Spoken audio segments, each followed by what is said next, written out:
Maraming pwedeng maghiwalay sa Kristiyano eh. Pero yung talagang sa Diyos, hindi kayang ihiwalay ng lahat ng mga ito. Basahin natin ang 8 kapatid na luz ng Roma, pakinggan nyo sa 35. Sino ang maghihiwalay sa atin sa pag-ibig ni Kristo? Ang kapighatian? O ang kahapisan? O ang pag-uusig? O ang kagutom? O ang kahubaran? O ang panganib? O ang tabak? Hindi, kundi sa lahat ng mga bagay na ito, tayo'y higit pa sa mga mapagtagumpay sa pamamagitan niyong sa atin ay umibig. Sapagkat ako'y naniniwalang lubos na kahit ang kamatayan man, kahit ang buhay, kahit ang mga anghel, kahit ang mga pamunuan, kahit ang mga bagay na kasalukuyan, kahit ang mga bagay na darating, kahit ang mga kapangyarihan, kahit ang kataasan, kahit ang kababaan, kahit ang alinmang ibang nilalang, ay hindi makapaghihiwalay sa atin sa pag-ibig ng Diyos na nasa kay Kristo Jesus na Panginoon natin. Ayan ang mga factors na pwedeng maghiwalay eh. Ano? Kamatayan. Maaaring pagka mamamatay ka na, ma-deny mo na si Kristo eh. Pwede kang maihiwalay at last. Oh. Sabi nung isang, papatayin ka na, pupugutan ka na ng ulo, i-deny mo na si Kristo, tawagin mo na yung Diyos namin. Oh. Kahit putulin mo ulo ko. Di ba, kapatid na luz? Kung sa harap ng kamatayan, dun mo kailangang patunayang yung Diyos mo ay iyong ikinararangal.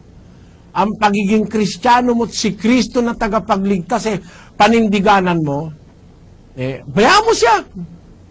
Patayin mo kung gusto mo. Walang hiya kayo. Pero para sabihin nyo, lumuhod ako sa Diyos-Diyusan ninyo, dahil papatayin nyo ako, baka yung kamatayan ko pa ang makapaghiwalay sa akin kay Kristo. Hindi ako papayag. Patayin nyo na ako. Kaya sabi ni Pablo, naniniwala akong lubos kahit ang kamatayan. Tinan mo yung mga unang Kristiyano, ipinapapatay ni Nero, Emperador Romano, pinapakain sa leon, sinusunog sa krus ng buhay. Hindi nila kahit sa kamatayan itinatwa ang kanilang Panginoong Hesukristo. Kasi alam mo, yung kamatayan naman, lalo na kung pupugutan ka ng ulo, wala pang 2 minuto yun eh. Kung pupugutan mo ako ng ulo, mas magaling. Kaya lang, gusto ko matalas ang itak. Baka naman 6 na taga ang gawin eh. Mas maganda nga yung isang taga lang eh. Baka 30 seconds lang yun, hindi mo na alam kung ano nangyari sa'yo eh. Dahil wala ka ng ulo eh. You will not feel the pain anymore. Pwede rin gawin ng anghel yan, na ihiwalay sa Diyos ang isang lingkod ng Diyos. Mga anghel mismo makakagawa niyan. Kaya nga mayroong pampaghatol na darating sa mga anghel eh. Because the story continues. The story continues.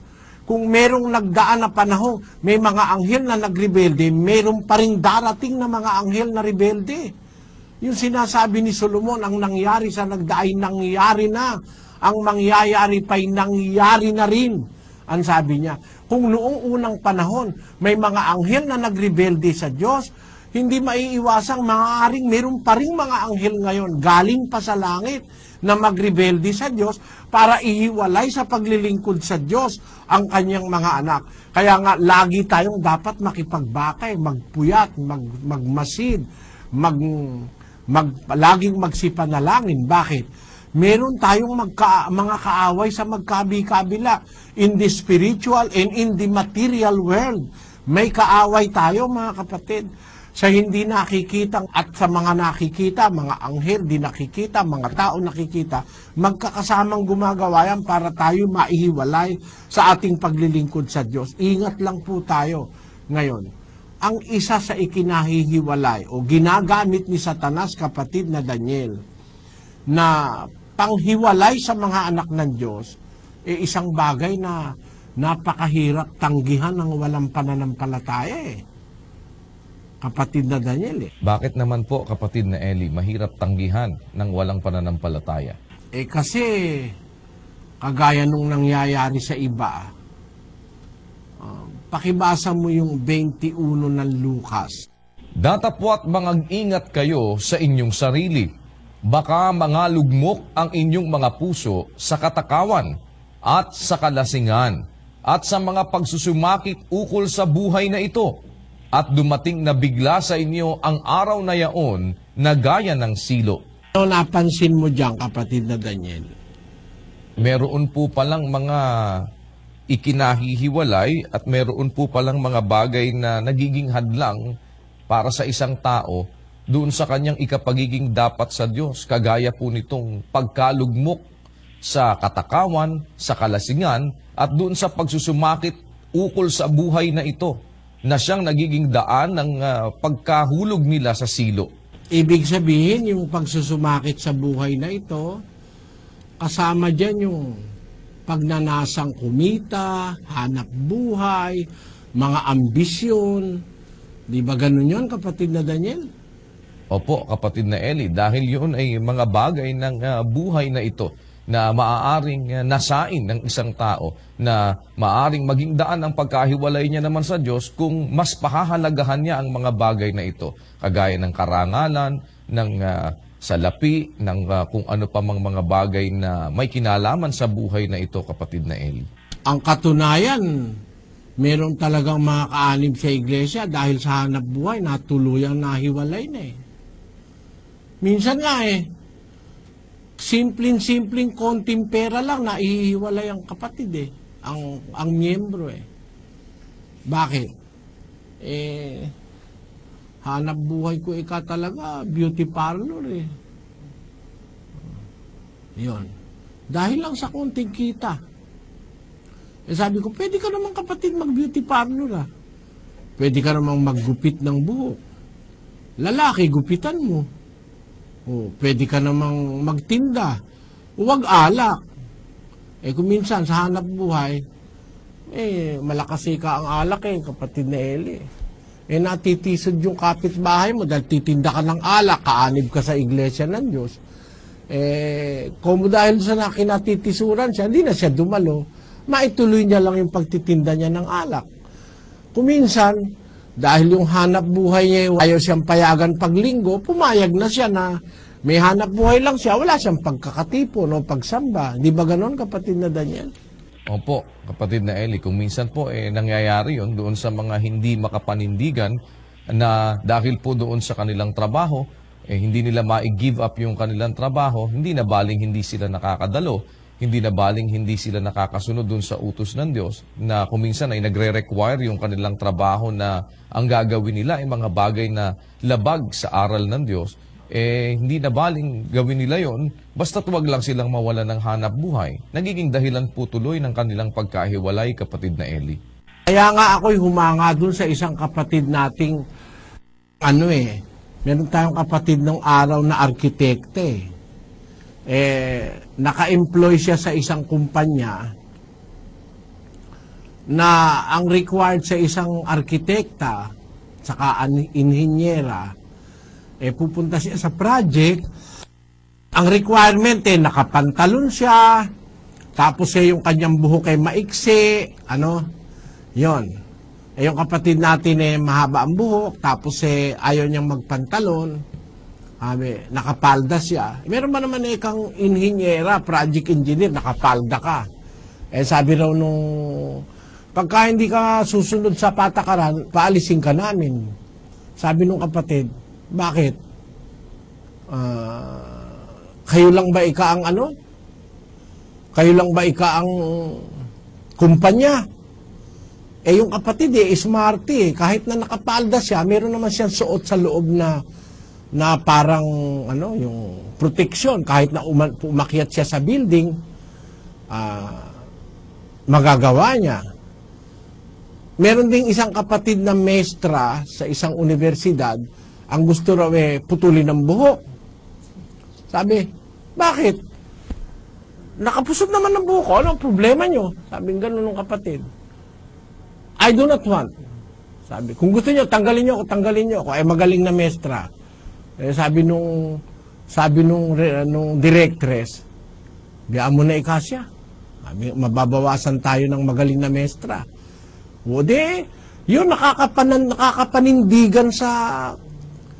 Ano naman ang pakialam nila kung mahaba buhok mo, mestra ka? Ano pakialam nila ron? May kaugnayan ba yun? Yung iba naman sabi po kasi ng directress namin, paputol ko yung buhok ko eh. Di, ang sinunod mo yung directress, hindi si Kristo. Dahil lang sa hanap buhay na kaunti. Ano nga kung magutom ka, makasunod ka sa Diyos. Kesa naman marami kang pera, ang sinusunod mo, demonyo. Biro nyo yun, mga kapatid. It's a matter of choice. Not only a matter of choice, but it's a matter of choice with faith. Kailangan, alam mo, ibig ko sabihin kapatid na Daniel, di ba? Opo, kapatid na Eli, yung paninindigan doon sa aral na tinanggap natin at yun pong pananatili doon sa kalooban ng Diyos ay dapat na panindiganan natin at hindi dapat na maging hadlang kung ano man yung mga inio-offer ng sanlibutan ito. Meron nga po tayo mga kapatid sa ibayong dagat din, kapatid na Eli. Ganon din po ang nagiging problema kung minsan nire-require sila na sila ay magpaputol ng buhok o kaya naman ay sila po ay nire-require na wala sila halos pong wala silang day off, dire-diretso sila. Kaya yung iba po talaga mga kapatid na naninindigan, hindi na baling na mawalan sila ng trabaho. Basta't na sila naman ay huwag namang makalabag doon sa aral ng Diyos na atin pong sinasampalatayanan. Mawala na sa kanila yung lahat na yon, mawala na sa kanila yung hanap buhay nila, mawala na yung pera nila, basta't wag lang nilang maiwala yung kanilang pananampalataya. At hindi ba, Sis Luz, ikaw naka-encounter din ng mga ganyan, di ba? Opo, Brother Eli, talaga pong ganyan. Ako nga po yung narinig ko nga nung kay kapatid na Daniel, dahil si kapatid na Daniel, nagtatrabaho siya sa isang sikat na estasyon ng TV. Marami na siyang pinanggalingang mga estasyon ng TV. Tapos yung huli niyang pinanggalingan, nalaman ko nga po, pinamimili siya na kung siya hindi na magsasalita dito sa ating samahan, basta lang wag na siya magsasalita at makakapagpatuloy siya sa kanyang pagsasalita, pagiging anchor sa telebisyon, doon sa stasyon na yon, sa Channel 7. Pero pipigilin siya sa pagsasalita dito, sinabi nga ni kapatid na Daniel, I would rather lose my job and my career than lose my God and my faith. Yun po isang napakagandang halimbawa dahil hindi po lahat ng tao pwedeng gumawa nun Considering na si kapatid na Daniel, sikat na siya. At yung kanyang career, talaga pong kung siya'y magpapatuloy, mahihigitan naman talaga niya yung mga iba pang mga broadcasters. Marami kasi mga broadcaster, ewan ko kung bakit naging broadcaster, baka may palakasan lang, kaya nagkaganon. Dahil kung titingnan mo naman ang pagmumukha, hindi mo naman ihaharap at kung ikukumpara mo naman kay kapatid na Daniel, wala, iwang-iwan naman. Pero kung si kapatid na Daniel ang magpapatuloy, ay malayo po ang maaabot niya. Ako mismo ang saksi doon. Nakita ko po yun. Pero baliwala yun sa kanya. Di bali mawala lahat yun, yung kinikita niya doon. Di bali mawala yung kasikatan niya sa telebisyon na yan. Hindi bali mawala yung karir na yan. Wala siyang pakialam doon. Bakit nga naman siya pipigilin na magsalita dito sa iglesia? Siya'y pangalawang tagapangasiwang pangkalahatan. Anong gagawin nila kay kapatid na Daniel? Pahihintuin nila sa kanyang pagganap ng tungkulin? Di bali na mawala yun lahat ng yan. Wala siyang pakialam doon. Yun po ang isang halimbawa na nakita ko na tamang-tama po dito sa sitas na ito na sinasabing mag-ingat kayo sa inyong sarili.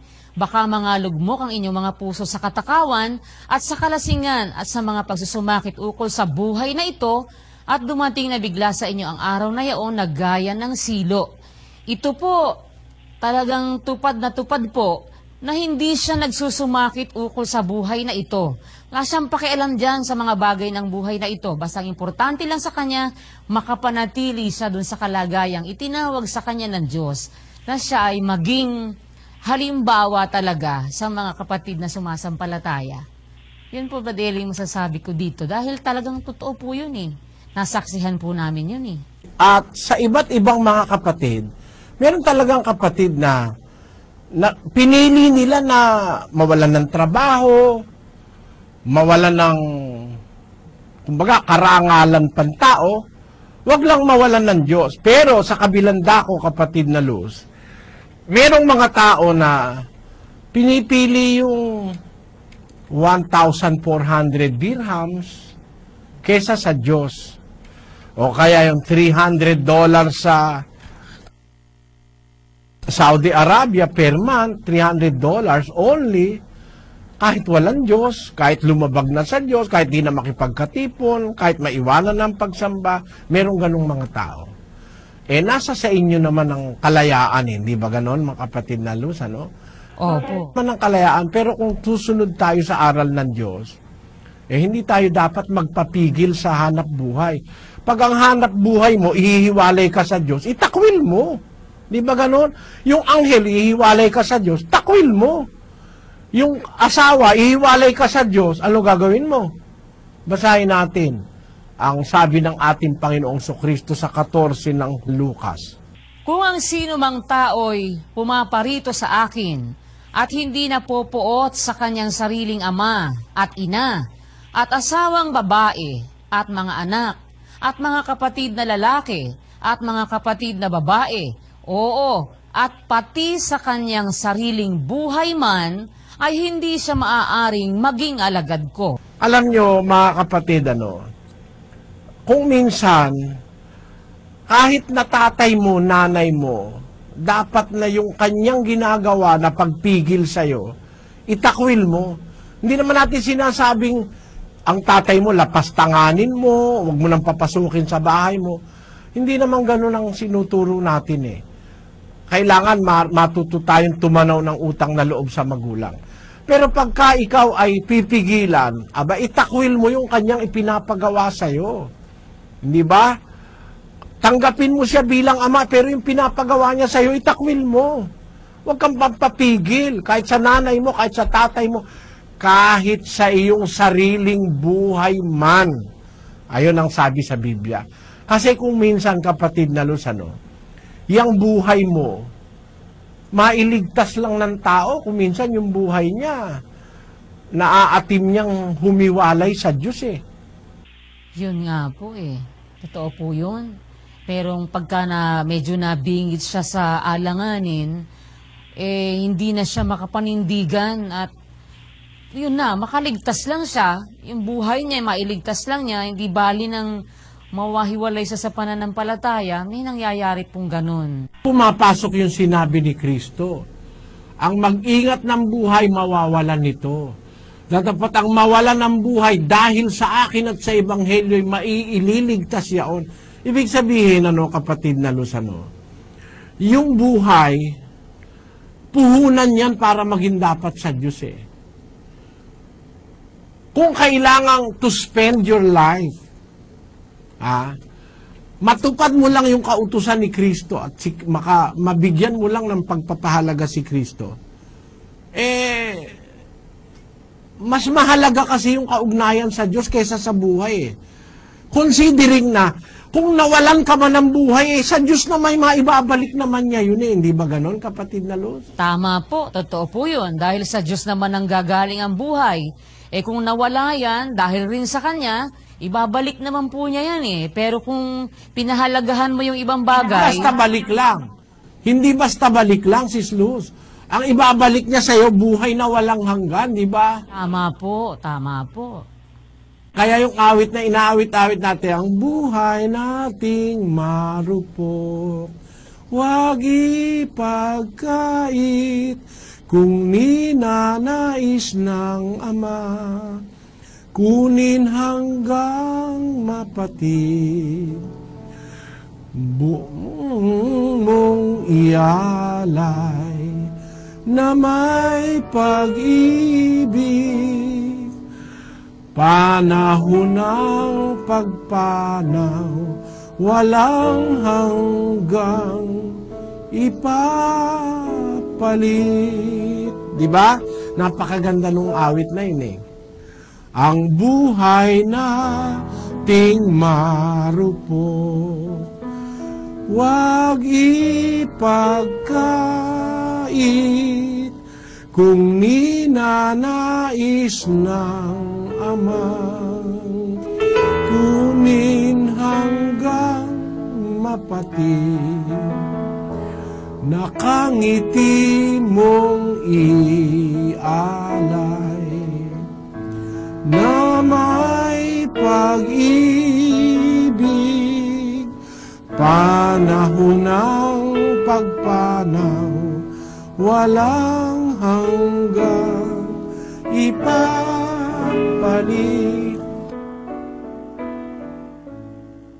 Ating awitin,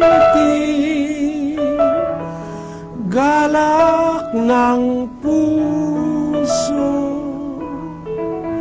sa Diyos na ating Ama, walang ligaya, kaligayahan, ating ialay, ang buhay na papanaw, Ama, ay sumaiyo na.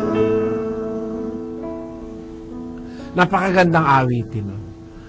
Kasi, mailigtas mo yung buhay mo sandali, nawala ka naman sa Diyos, mananatili ka na bang buhay noon?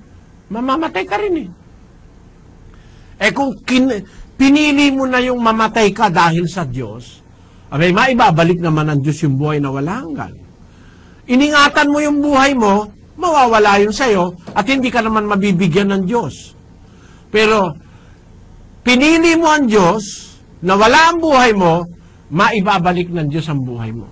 So, it is wise, after analysis of the truth and the facts, na huwag tayong papigil sa hanap buhay, huwag tayong papigil kahit sa kanino, makapagpatuloy tayo sa paglilingkod sa Diyos. Kasi kahit maiwala mo ang lahat, wag lang ang Diyos, maibabalik ng Diyos ang lahat na naiwala mo. Diba? Samantalang kung naiwala mo ang Diyos dahil sa hanap buhay, hindi kayang bigyan ka ng hanap buhay ng Diyos. Hindi maibibigay sa iyo ng hanap buhay ang Diyos. Ang Diyos maibibigay sa iyo ang hanap buhay. Ang hanap buhay, hindi ka mabibigyan ng Diyos mong totoo. Maaari kang mabigyan ng Diyos ng asawa, na mabuting asawa, pero hindi maaaring ang asawa mo'y mabigyan ka ng Diyos. Ang ibig ko lang ipakita, kapatid na Luzano, kuminsan, ang tao para wag lang mamatay, kahit na i-deny niya yung kanyang faith, o ipagkaila niya na yung kanyang Panginoon, o itatwanan niya, hindi dapat masumpungan sa atin, mga kapatid. Huwag nawang mangyari sa atin yun, lalo na kung hindi natin makakaya. Pero dapat kahit sa kamatayan manindigan tayo. Sapagkat sabi ni Pablo, naniniwala akong lubos kahit ang kamatayan, kahit ang buhay. Meron namang pagkakataong kuminsan, yung iba mabuhay lang, na ihihiwalay sila ng buhay. Na buhay nila, na ihihiwalay sila. Kaya ang hindi mapuot sa kanyang sariling buhay man, hindi maaaring maging alagad ko. Kasi yung buhay niya, na ihihiwalay siya, hindi buhay ng Diyos yan, buhay niya, sariling buhay niya. Kung minsan, mabuhay lang, kahit na gumawa na ng masama, pangit yun. Sabi ng Biblia, kahit buhay, kahit anghel, may possibility pa lang ang anghel ay maghihiwalay din. Talaga, kapatid na Luz? Opo. Kahit pamunuan, kahit bagay na kasalukuyan, bagay sa darating, kahit ano pa ba yung darating na pandaraya, antikristo, kapighatian, malaking kapighatian, kahit ang mga kapangyarihan, kahit ang kataasan, kahit ang kababaan, kahit ang alinmang ibang nilalang, hindi pwedeng ihiwalay ang isang Kristiyano. Dapat ganun ang ating paninindigan, kapatid na Luz. Ngayon, ano ang ating tanong na susunod, kapatid na Luz? Ang ating pong susunod na tanong, sino ang tiyak na di maihihiwalay ng alinman at anumang kasangkapan ng demonyo? Sino kaya yung tiyak na tiyak hindi pwedeng ihiwalay? sa mga kapatid natin, sa mga manggagawa, sa lahat ng kapatid sa iglesia. Pakibasa mo kapatid na Daniel yung 2:18 ng Kolosas. Sino man ay huwag manakawan ng gantimpala sa inyo sa pamamagitan ng kusang pagpapakababa at pagsamba sa mga anghel na nananatili sa mga bagay na kanyang nakita, na nagpapalalo ng walang kabuluhan sa pamamagitan ng kanyang akalang ukol sa laman, at hindi nangangapit sa ulo, na sa kanya'y ang buong katawan na inaalalayan at nakalakip sa pamamagitan ng mga kasukasuan at mga litid ay lumalago ng paglagong mula sa Diyos. Maliwanag dyan ang hindi pwedeng ihiwala yung nangangapit sa ulo. Alam naman natin yung ulo kapatid na Daniel, di ba? Basahin natin yung 18 ng Kolosas. At siya ang ulo ng katawan sa makatwid bagay ng iglesia. Ayon, ang ulo ay ang ating Panginoon Jesucristo. Kung ang sino man nangangapit sa ulo, kaya kahit kailan kapatid na Daniel, di naman natin tinuro na sa atin sumampalataya ang mga kapatid Di naman natin itinuro na sa atin mangapit, sa atin magtiwala. Meron ba tayong ganun turo, kapatid na Daniel? Wala po, kapatid na Eli. Ang lagi nga po nating inire-reiterate sa ating mga kapatid, yun pong itinuturo ninyo sa amin na pagsampalataya sa ating Panginoong Hesukristo, pangangapit sa ating Panginoong Hesukristo, at pangahawak doon sa kanyang mga iniaaral sa ating mga magkakapatid.